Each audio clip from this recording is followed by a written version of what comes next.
Microphone লাগানো আছে। এই ভাটপাড়ার কিশোর সংঘ এলাকার সমস্ত প্রিয় পল্লীবাসী এবং প্রিয় নির্বাচক মণ্ডলীর কাছে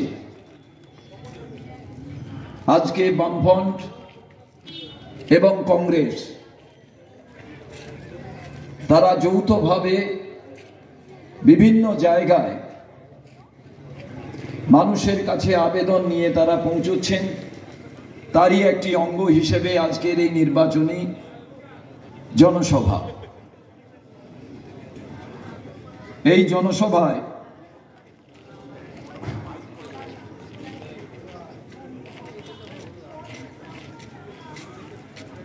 সভাপতিত্ব করছেন, সভা পরিচালনা করছেন রঞ্জিত মণ্ডল মহাশয় ও শ্যামল ব্যানার্জি মহাশয়। উপস্থিত আছেন আমাদের সবার নেতা এবং যারা রাজনীতিতে বিভিন্ন জায়গায় যে কোনো রাজনৈতিক দলে রাজনীতির সঙ্গে যুক্ত আছেন। এই মানুষটিকে প্রত্যেকের দেখা উচিত, অনুসরণ করা উচিত।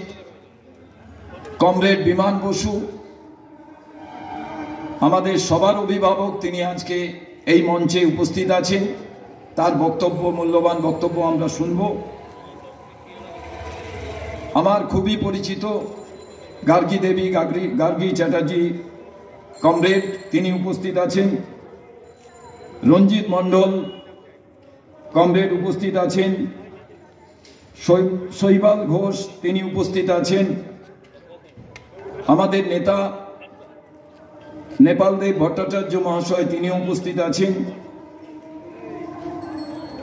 বিপুল ঘোষাল, ধর্মেন্দ্র সাউ এবং বাচ্চু সেন ভাটপাড়া 2 ব্লকের সভাপতি কংগ্রেসের, তারাও এখানে উপস্থিত আছেন। আজকে আপনারা তো বিমানদার কাছ থেকে শুনবেন, আমার আগের বক্তাও আপনাদের সামনে বলেছেন,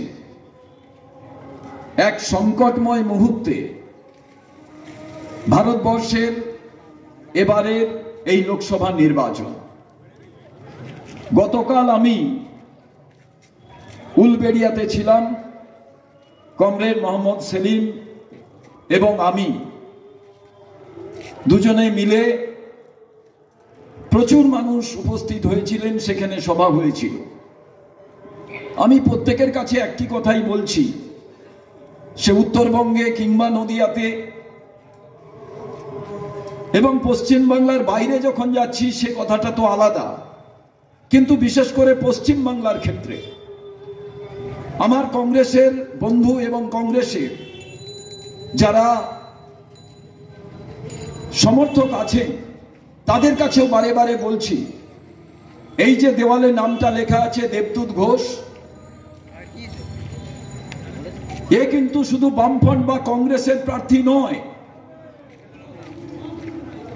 আপনারা যারা আমাদের এই আওয়াজটা শুনছেন, বামফ্রন্ট কিংবা কংগ্রেস এরা কোনো জোট তৈরি করেছে এবং আপনারা সবাই জানেন যে আমাদের দুটো রাজনৈতিক দল, এবং ভারতবর্ষে তো ইন্ডিয়া তৈরি হয়েছে, সে বিষয়ে আমি এখানে যাচ্ছি না। এই দুটো রাজনৈতিক দল, এদের চলার পথ, এদের কাজকর্ম, এদের অনেক নীতি, অনেক জায়গায় ফারাক আছে। আমরা এক সময়, আপনারা প্রত্যেকে জানেন যে আমরা দেওয়াল লেখা নিয়ে লড়াই করতাম, এজেন্ট বসা নিয়ে লড়াই করতাম, পতাকা লাগানো নিয়ে লড়াই করতাম। কিন্তু আপনারা জানেন যে 2016 সালে আমরা সমস্ত আমাদের নিজেদের যে নীতি আছে সেগুলোকে আমরা রক্ষা করে আমরা একসঙ্গে পথ চলা শুরু করলাম। কেন করলাম? আমি গ্রামের ছেলে, দেখবেন গ্রামে অনেক বড় ভাগাড় থাকে, সেই ভাগাড় পেরোতে গেলে বড় বড় কুকুরকে অতিক্রম করে পেরোতে হয়। দুই বন্ধুর লড়াই, কথা বলে না, পাশের বাড়ির সঙ্গে লড়াই, সে বাড়ির মানুষ, তারাও একসঙ্গে যদি অনেকে না হতো ওই ভাগাড়টা পেরোনো যেত না। সেই কারণে সবাই একটি গাছের তলায় দূরে অপেক্ষা করতেন, এক দুই করে যাতে অনেক মানুষ উপস্থিত হয়। আর সেই মানুষেরা একত্রিত হওয়ার পর একে অপরের সঙ্গে কথা বলছেন না, কিন্তু ওই ভাগাড়কে অতিক্রম করার জন্য তাদের কিন্তু ওই জায়গায় একত্রিত হতে হতো। আজকেও পশ্চিম বাংলার মাটিতে 2016 সাল থেকে কংগ্রেস বামফ্রন্ট এ কারণেই তারা একত্রিত হয়েছেন যে পশ্চিমবঙ্গ নামক ভাগাড়, ভারতবর্ষ নামক ভাগাড়টাকে পেরোতে গেলে হাতের সঙ্গে কাছ থেকে ধরতে হবে, হাতুড়িকে ধরতে হবে। আর সেই কারণে কংগ্রেসের সভাপতি তিনি বলেছেন যে যেখানেই কংগ্রেসের কর্মীরা আছেন, তিনি মোহাম্মদ সেলিমের উদ্দেশ্যে বলেছিলেন আপনারা জান দিয়ে দেবেন, কিন্তু মোহাম্মদ সেলিমের ভোট যাতে কোনোভাবে লুট হতে না পারে তার জন্য রুখে দাঁড়াবেন। একইভাবে বাংলার প্রত্যেকটি জায়গায় মানুষকে বলতে হবে যে হাত দিয়ে কাস্তে হাতুড়ি তারা ধরেছে, আজকে যে কাস্তু হাতুড়ি তারা আজকে হাতের সঙ্গে যুক্ত হয়েছে, আমাদের এই পথ চলাটা সেই পথ চলায় মানুষকে আমরা বোঝাতে চাইছি। এই ভাটপাড়ার কাছেই কয়েকদিন আগে প্রধানমন্ত্রী এলেন, তিনি অনেকগুলো কথা বলে গেলেন। এলাকার মানুষ আপনারা জানেন, আজকে যখন আপনাদের এই মিটিংয়ে আসছিলাম তখন আমার একটা কথাই কালকের মনে হচ্ছিল। বারে বারে অনিস খানের বাবা আমার পাশে বসেছিলেন আর তিনি বলছিলেন বিচার পেলাম না। তখন আমার আর একটা মুসলিম ভাইয়ের কথা মনে পড়ছিল যে অকালে চলে গিয়েছিল তার মা, শুধু একটা কথাই বলছিল মুঝে ইনসাফ চাইয়ে। তো কালও আমার মঞ্চে বসে ওই কথাই মনে হচ্ছিল যে আজকে ইনসাফটা কে দেবে। আর আজকে যখন আপনাদের সামনে নির্বাচনী সভা করার জন্য এসে পৌঁছলাম, গার্গী দেবীর সঙ্গে কথা বলছি, নেপাল দা আছেন, একটা এখানে নাটক মঞ্চস্থ হলো। আপনাদের কাছে আমি বলতে চাই, কংগ্রেস বামফ্রন্ট জোট হয়ে গেলেই ভোট হয়ে যাবে? বাংলার মাটিতে কংগ্রেস বামফ্রন্ট জোট করেনি, করেছে বাংলার মাটিতে দাঁড়িয়ে মেহনতি মানুষ, শোষিত মানুষ, নিপীড়িত মানুষ। তারা আজকে বলেছে আমরা রক্ত বৃথা হতে দেব না, ঘাম বৃথা হতে দেব না। তারাই আওয়াজ তুলেছে জোটবাদও তৈরি হোক। দুই দলের নেতারা কি বলেছেন গুরুত্বপূর্ণ নয়। বাংলার মাটিতে সেই সমস্ত মায়েরা যারা দু মুঠো অন্ন সকাল বিকেল মাকে দিতে পারে না, তাই এখানে যে নাটক মঞ্চস্থ হলো, তখন আমার একটা কথাই মনে পড়ছিল, পশ্চিম বাংলার মাটিতে এখনো যখন গ্রামে যাবেন দেখবেন মাটির বাড়িতে মা সেখানে বাচ্চাটাকে বলছে তুই বাইরে যা, আমি ঘরটা নেতা দিয়ে নি, ঝাঁটিয়ে নি। বাচ্চাটা বারে বারে বলছে আমাকে খেতে দাও, আমাকে কিছু খাবার দাও, বলছে নেই খাবার, বলে ভাত দাও, রুটি দাও, মুড়ি দাও, বলে কিচ্ছু নেই। বাচ্চাটা কাঁদতে কাঁদতে বেরিয়ে গেল। আমি গেছি আমার এক বন্ধুর সঙ্গে আসানসোলে সভা করতে, অনেক ভিড়, একটা বাচ্চা সামনে ওই গজার দোকান, সেই গজা খেয়ে শালপাতা ফেলছে। বাচ্চাটা শালপাতা থেকে যে গজার গুঁড়োগুলো সেগুলো তুলে নিয়ে খাচ্ছে। একটা লোক এসে বলল, এই তুই এটা কি করছিস? লোকের এঁটো খাচ্ছিস? বাচ্চাটার কোনো ভূক্ষেপ নেই। আমরা চা খাচ্ছিলাম দূরে দাঁড়িয়ে, আমি দেখছিলাম অনেকে অর্ধেকটা ফেলে দিয়ে যাচ্ছে, তাই খাচ্ছে। আপনি বলুন তো, পশ্চিম বাংলার মাটিতে দাঁড়িয়ে, ভারতবর্ষের মাটিতে দাঁড়িয়ে, আজ যখন আমরা নির্বাচনে আমাদের প্রার্থীকে জেতাবার কথা বলছি, অন্য রাজনৈতিক দল আজকে তাদের প্রার্থীদের জেতাবার কথা বলছে, কিন্তু যারা মেম্বার অফ পার্লামেন্ট, যারা বিধায়ক হয়েছেন, যারা সরকার চালাচ্ছেন, আমি তো এখানে মোহাম্মদ সেলিম, অধীর চৌধুরী কিংবা বিমান বাবুকে প্রশ্ন করব না, আপনারা করবেন না। যারা সরকারে থাকে তাদের কাছেই প্রশ্ন করবেন, কেন আমার বাড়ির বাচ্চা মেয়েটা, বাচ্চা ছেলেটা খেতে পাবে না? আর ওই বাচ্চা ছেলেটাকে কেউ যদি জিজ্ঞেস করে 15ই আগস্ট তুমি জানো, বাচ্চা ছেলেটা বলবে আমি জানি না। কেউ যদি তাকে জিজ্ঞেস করে 26শে জানুয়ারি তুমি জানো, বলে আমি জানি না। ওই বাচ্চা ছেলেটা বলবে হ্যাঁ আমি জানি, তার কারণ আমার বাবা প্রত্যেক দিন কারখানার গেট থেকে ফিরে আসে, যে জামাটা পরে যায় ওই জামাটা ভিজে যায়, কিন্তু এখন আর কারখানা বন্ধ, বাবা যেতে পারে না। আমি শুনেছি এই কারখানার গেটে শ্রমিকরা লড়াই করে এই মে মাসে তারা সিদ্ধান্ত নিয়েছিল, তারা লড়াই করতে গিয়ে রক্ত বেরিয়েছিল গা থেকে, তাতেই তার জামা ভিজে গিয়েছিল, সেই জামাকে উড়িয়ে দিয়ে 1লা মে সেই দিনটি পালন করেছিল। আমি ওটা শুনেছি, কিন্তু বাকি কিছু আমি জানি না। আমি ক্ষুধাতুর শিশু, আমি চাই না স্বরাজ, আমি চাই শুধু একটু ভাত আর নুন। সারাদিন তার পেটে পড়েনি কিছু, পেটে জ্বলে আগুন। এই লড়াইটা 20 তারিখে যখন ভোট দিতে যাবেন, আপনার বাচ্চা ছেলেটাকে আয়নার সামনে দাঁড় করাবেন, কিচ্ছু দেখার প্রয়োজন নেই। আমরা যখন সরকারকে বলছি পশ্চিমবঙ্গ সরকার তুমি কি করছো, সে উত্তর দিতে পারছে না। উত্তর দেবে কি করে? আমাদের অনেক লড়াই ছিল, কিন্তু আপনারা জানেন ভারতবর্ষ খাদ্য সংকট ছিল। সেই খাদ্য সংকটে ইন্দিরা গান্ধী তিনি সবুজ বিপ্লব করলেন, প্রচুর খাদ্য উৎপন্ন হলো। সেই খাদ্য উৎপন্নের পর এই খাদ্যটা হবে কি? তখন তিনি এফসিআই এর গুদাম তৈরি করলেন, ফুড কর্পোরেশন অফ ইন্ডিয়া, খাদ্য যাতে ওখানে মজুদ থাকে। কতদিন মজুদ থাকবে? খাদ্য তো নষ্ট হবে, কি হবে? এক্সপার্টদের ডাকলেন, এক্সপার্টরা বলল যে একটা সিস্টেমে এটাকে ব্যবহার করা যেতে পারে। কি সিস্টেম?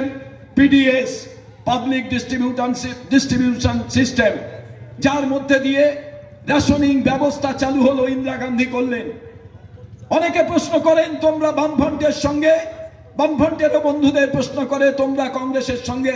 হ্যাঁ, ইন্দিরা গান্ধীর সেই পাবলিক ডিস্ট্রিবিউশন সিস্টেম বাড়ি বাড়ি পৌঁছে দিলেন কে? কমরেড জ্যোতি বসু 1977 সালে রেশনিং ব্যবস্থার উন্নতির মধ্যে দিয়ে। স্বীকার করতে তো কোনো জায়গায় দোষ নেই। আর আজকে দুর্ভাগ্যের বিষয়, সেই পাবলিক ডিস্ট্রিবিউশন সিস্টেমের টাকা চুরি করে আজকে রাজ্য সরকারের মন্ত্রী, প্রাক্তন খাদ্যমন্ত্রী জেলে। আমরা প্রশ্ন করব না তৃণমূল ভাইদের যে বন্ধু এ লড়াইটা কিসের লড়াই?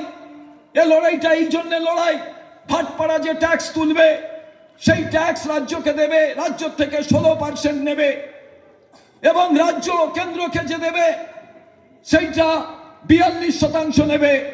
বামফ্রন্টের ইস্তাহারে বলা হয়েছে ওটা এবার 50% দিতে হবে। যারা ঘাম, মাথার ঘাম পায়ে ফেলে রোজগার করছে সেই রাজ্যকে দিতে হবে। আজকে লড়াইটা কোথায়? লড়াইটা মন্দির, মসজিদ, গির্জা, গুরুদ্বারা লড়াই নয়। দেখবেন যখন আপনি চাল, চিনি, কেরোসিন, চাকরি চাইছেন, তখন দেখবেন আপনাকে যারা পরিচালনা করছে তারা আইন শৃঙ্খলা খারাপ করে দেবে। আপনি তখন কি ভাববেন? আপনার মেয়েটা স্কুলে গেছে, মেয়েটা চাকরিতে গেছে, পাইচারি করবেন ঘরের সামনে, কখন মেয়েটা সুস্থভাবে ফিরে আসবে? আপনি আর চাল, চিনি, কেরোসিন এসব কিছু চাইবেন না। তাই ভারতবর্ষের মাটিতে দাঁড়িয়ে এত অরাজকতা তৈরি করা হচ্ছে। আর সেই অরাজকতার কারণে ভারতবর্ষের মাটিতে দাঁড়িয়ে তৃণমূল কংগ্রেস এবং বিজেপি, দুটো রাজনৈতিক দল, এখানে আজকে দেবদূত ঘোষের বিপক্ষে যে দুজন প্রার্থী আছে, একজনকে আপনারা চেনেন, আমি তার সঙ্গে রাজনীতি করেছি একসঙ্গে, অর্জুন সিং, তার সম্পর্কে কাউকে বলতে হবে না। আরেকজন, সেও আমাদের কংগ্রেসে, দুজনেই কংগ্রেসে ছিল, পার্থবাবু, তিনি মন্ত্রী, তিনিও লড়াই করছেন, কিন্তু উত্তরটা তাকে দিতে হবে, তার কারণ সরকারে তারা আছে। আজকে জিজ্ঞেস করতে হবে। মমতা বন্দ্যোপাধ্যায় বলছেন বাংলা ভালো চলছে। আপনারা যারা আছেন, যতদূর মাইক যাচ্ছে আমি জিজ্ঞেস করছি, আপনার পরিবারে যদি বাবা লোন করে গিয়ে মারা গিয়ে থাকে, তারপরে আমরা কি বলি? এই ছেলেটা, মেয়েটা খুব ভালো, বাবার লোন শোধ করে দিয়েছে। সমাজের মানুষ, পাড়া প্রতিবেশী জিজ্ঞেস করে, কিরে বাবার লোন শোধ করে দিয়েছিস? যোগ্য ছেলে তুই, বলে হ্যাঁ লোনটা শোধ করেছি, এখনো বন্ধকটা ছাড়িয়ে নিতে পারিনি, এ কথাই তো বলে। যখন সেটাও বন্ধকটাও ছাড়িয়ে নিতে পারে, গয়না হোক কোনো জমি হোক, তখন বলে তুই কিন্তু খুব যোগ্য ছেলে। বলে হ্যাঁ বাবার তো আর দেনাগ্রস্ত হয়ে থাকলো না, এটাই তো বলে, তাই না? পশ্চিমবাংলা নাকি ভালো চলছে। পার্থবাবুকে খালি জিজ্ঞেস করবেন, আপনি তো রাজ্যের মন্ত্রী, যদি রাজ্য এত ভালো চলে তাহলে 2011 সাল আমরাও তৃণমূলের সঙ্গে ছিলাম। বিমানবাবুরা যখন ক্ষমতা থেকে চলে গেলেন, পশ্চিমবঙ্গের দেনা ছিল কত? 1.97 কোটি টাকা। আজকে কত? আজকে হচ্ছে প্রায় 7 লক্ষ কোটি টাকা। কত? 6 আজকে হচ্ছে 6,47,820 কোটি টাকা।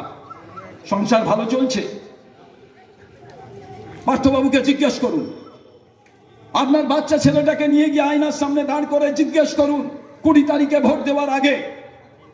আমি অন্য কোনো বক্তৃতা করার জন্য আসিনি, আমি বলতে এসছি আর অর্জুন বাবুকে ভোট দেওয়ার আগে জিজ্ঞেস করুন। আমি তখন এআইসিসি সেক্রেটারি, একটা পরিসংখ্যান হলো 2014 সাল ভারতবর্ষের দেনা কত? 55 লক্ষ কোটি টাকা। আমাদের সাংগঠনিক ইমার্জেন্সি মিটিং হলো, এ দেনা তো কমাতে হবে। আমরা ক্ষমতা থেকে চলে গেলাম, আজকে ভারতবর্ষের দেনা কত? নরেন্দ্র মোদী আজকে বলবেন, তার প্রতিনিধি অর্জুন সিং আর বিজেপির নেতারা কর্মীরা যারা আছেন তারা বলবেন 155 লক্ষ কোটি টাকা। ভারতবর্ষ ভালো চলছে, এদের ভোট দিতে হবে। একদিন অর্জুন সিং পার্লামেন্টের ভেতরে বক্তৃতা দিয়েছে, বলতে পারবেন পার্থবাবু ভালো করে উত্তর বিধানসভার ভেতরে দিয়েছেন। উনি তো ভালো কথা বলতে জানেন, নাটক করতে জানেন, নিশ্চয়ই উত্তর দিতে পারেন। ইরিগেশন ডিপার্টমেন্টের মন্ত্রী, তার কি কাজ হয়েছে সেটাই শুধু শ্বেতপত্র আকারে বিভিন্ন জায়গায় বিলি করুক, আমরা দেখতে চাই। ভারতবর্ষের ভয়ঙ্কর পরিস্থিতি কিসে? 80 কোটি লোককে নাকি ফ্রি রেশন দেওয়া হবে, আর প্রধানমন্ত্রী বলছেন 25 কোটি লোককে গরিবী সীমার উপরে নিয়ে গেছেন। আমি জানতে চাই 125টা দেশের মধ্যে ভারতবর্ষ, ভাবতে পারেন 52 নম্বরে ছিল ক্ষুধা ইন্ডেক্সে, হাঙ্গার ইন্ডেক্স। এখন সেটা কত নম্বর জানেন? 111 নম্বর। এবার বিজেপির নেতারা বলছেন বিভিন্ন আলোচনায়, আরে ডাল ভাত তো আমরা দিচ্ছি। আপনারা সবাই জানেন না, ডাল ভাতে কিন্তু ক্ষুধা নিবৃত্ত হয়, কিন্তু ক্ষুধার সঙ্গে সঙ্গে ক্যালোরি হয় না, ক্যালোরি দিতে হয়। যারা বিজ্ঞানী বোঝেন না। আজকে সংবাদপত্রের স্বাধীনতা কত নম্বর? 47 নম্বর, 61 নম্বর, 167টা দেশের মধ্যে। ভাবতে পারেন আপনারা গণতন্ত্রে কেমন আমরা কথা বলার অধিকার, সেখানে আমাদের অবস্থা কোথায়? আমরা ছিলাম 27 নম্বরে, আজকে কত নম্বরে হয়ে গেছি? 180টা দেশের মধ্যে আমরা 67 নম্বরে হয়ে গেছি।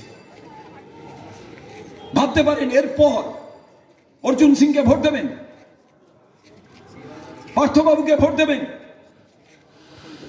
এ পার্থবাবুকে আপনি নির্বাচন করে পাঠালেন, এই যে রাজ্যপাল, মহিলাদের নিয়ে এত ঘটনা, এ কালকে উপরাষ্ট্রপতি পদে লড়াই করবেন, ধনকর যেমন করেছিলেন। দেখবেন পার্থবাবু আর ভোট দিতে যাচ্ছেন না, অর্জুন বাবুরাও যাননি। যতগুলো বিল পাস হয়েছে এদের কাউকে দেখা যায়নি।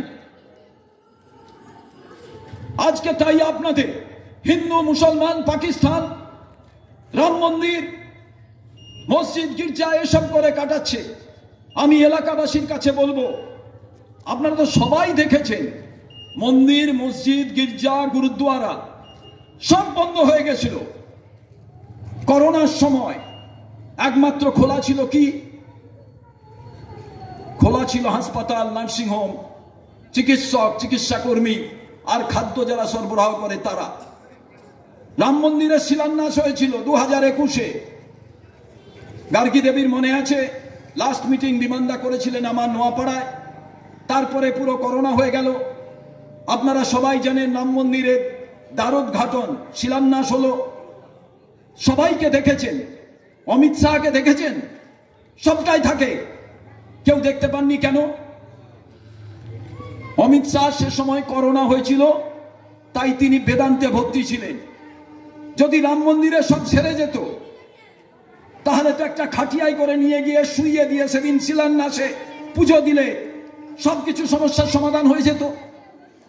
আরে মন্দির, মসজিদ, গির্জা, গুরুদ্বারা এগুলো সব ভারতবর্ষের মাটিতে দাঁড়িয়ে যার যার ধর্ম যে যেমন ভাবে পালন করতে পারেন। বহুত্ববাদের ভারতবর্ষে আমরা এটাই দেখেছি। আর সেই কারণে ভারতবর্ষের প্রধানমন্ত্রী কোনোদিন এই ধর্ম নিয়ে খেলা আমি দেখিনি। জওহরলাল নেহেরু তিনি ভারতবর্ষের রাষ্ট্রপতিকে চিঠি লিখে বলছিলেন, আপনি সোমনাথ মন্দিরের উদ্বোধনে যাবেন না, এটা রাষ্ট্রের কাজ নয়। রাষ্ট্রপতি গেছিলেন এবং সোমনাথ মন্দিরের উদ্বোধনে তিনি বলেছিলেন, আমাকে নেহেরুজি বারণ করেছে। কেন বারণ করেছে? নেহেরুজি ভারতবর্ষের মাটিতে দাঁড়িয়ে প্রত্যেক মুখ্যমন্ত্রীকে চিঠি লিখলেন। আর ভাকরা নাগল যেদিন উদ্বোধন করতে যান তিনি বললেন, আমি মনে করি মন্দির, মসজিদ, গির্জার উদ্বোধনের থেকে একটা কারখানা উদ্বোধন করা গুরুত্বপূর্ণ। আমি মনে করি কারখানা মানেই মন্দির, মসজিদ, গির্জা, গুরুদ্বারা। ওর যে পুরোহিত, মৌলভী, আমার কারখানার যে টেকনিশিয়ান, ইঞ্জিনিয়ার, তারাই হচ্ছে পুরোহিত, মৌলভী, তারাই হচ্ছে ধর্মযাজক। আর ওই কারখানায় যে আমরা র মেটেরিয়াল দিই, পুজোর সময় যে আমরা ফলমূল দিই পুজোর জন্য, সেই ফলমূলগুলোই হলো কারখানার র মেটেরিয়াল। আর পুজোর পর যে প্রসাদ খাই, ফিনিশ গুডসগুলো, ওইগুলোই হলো ভারতবর্ষের মাটিতে দাঁড়িয়ে ভারতবর্ষের আগামী প্রজন্মের নৈবেদ্য। অপদার্থ মূর্খ বিজেপি ঠিকই বলেছিলেন জ্যোতিবাবু যে এটা এমন একটা বর্বর পার্টি, আর সেই পার্টিটার বিরুদ্ধে লড়তে গেলে আপনাকে তৃণমূলকেও বর্জন করতে হবে। কংগ্রেস যখন ছিল, বামফ্রন্ট যখন ছিল, 75টাও আরএসএস এর শাখা হয়নি। আজকে কি হয়েছে? আরএসএস এর শাখা 375টা ছাড়িয়ে গেছে।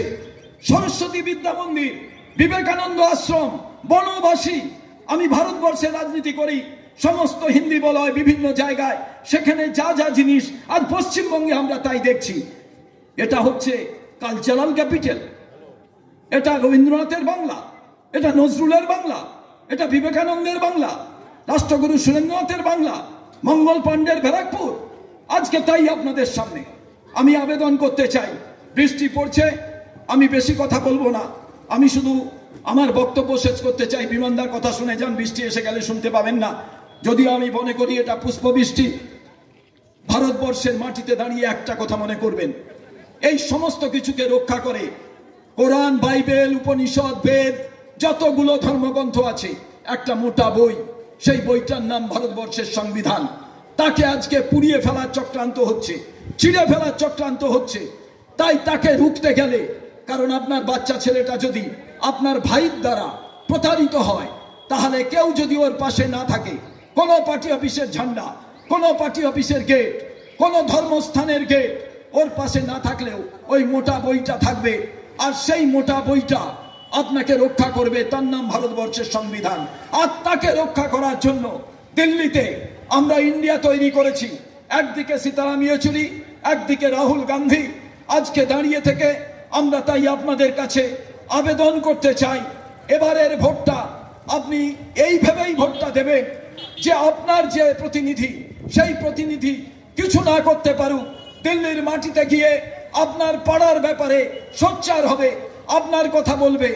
আর ভারতবর্ষের মাটিতে দাঁড়িয়ে আমরা তো নাটকে শুনছিলাম ইলেকট্রাল বন্ড, আমরা নোটবন্দি, জিএসটি, কত কথা বলবো, কিন্তু আপনাদের কাছে বলি 45 বছরের সব থেকে বেশি বেকার। আজকে চাল, চিনি, কেরোসিন, আলু, পটল, ডাল সবার দাম বেড়েছে। আর প্রধানমন্ত্রী গ্যারান্টির কথা বলছে। সন্দেশখালী দেখবেন, মণিপুর দেখবেন, রাজভবনও দেখবেন। সিদ্ধান্ত নেওয়ার দায়িত্ব আপনাদের। এই কথা বলে, যেহেতু বৃষ্টি আসছে, আমি মনে করি যে আপনারা নির্বিঘ্নে বাড়ি ফিরুন। তার আগে আমাদের নেতারা বক্তব্য রাখবেন, তাদের কথা শুনুন। আমার শেষ করার সময় শুধু বলি, বাচ্চা যখন জন্মায়, তার মা যখন তাকে জন্মদান করে, অনেক রক্তপাতের মধ্যে দিয়ে একটা বাচ্চা জন্ম নেয়। আমার মা আমাকে যখন জন্ম দিয়েছে, অনেক রক্তপাতের মাধ্যমে আমি জন্মেছি, তাই আমি নতুন ভোর দেখেছি, শাঁখ বেজেছে।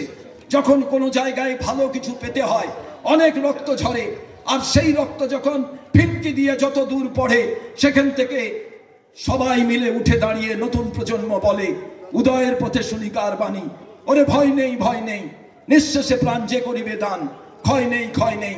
আজকে আপনাদের কাছে বলি যে কাল থেকে শুরু করুন। कांग्रेस एवं वामफ्रंट जब मुस्कुराता है, गुलशन तब मुस्कुराता है। कांग्रेस और वामफ्रंट जब मचल जाती, तब तूफान मचल जाती। कांग्रेस और वामफ्रंट जब बदल जाती, तब इतिहास बदल जाती। जय हिंद, वंदे मातरम एवं इनकलाब जिंदाबाद। नमस्कार।